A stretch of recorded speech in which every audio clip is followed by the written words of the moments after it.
Hey there, young learners. Today, we're going to talk about how to isolate and pronounce initial, medial, and final sounds in spoken single-syllable words. First, let's talk about what we mean by initial, medial, and final sounds. The initial sound is the sound at the beginning of the word, like the ka in cat.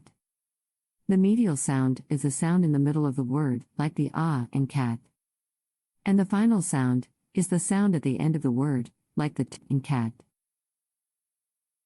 So, how do we isolate and pronounce these sounds?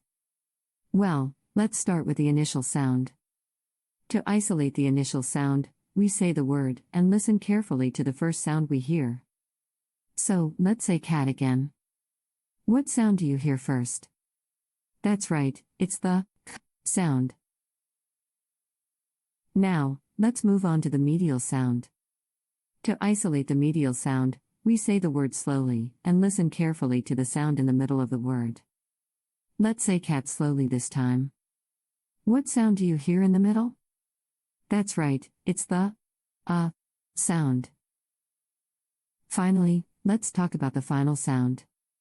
To isolate the final sound, we say the word and listen carefully to the last sound we hear.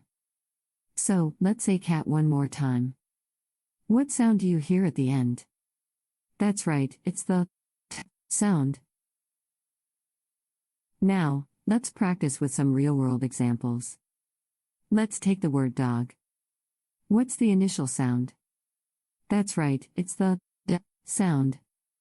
What's the medial sound? It's the o sound. And what's the final sound? It's the g sound. Now, let's try another word.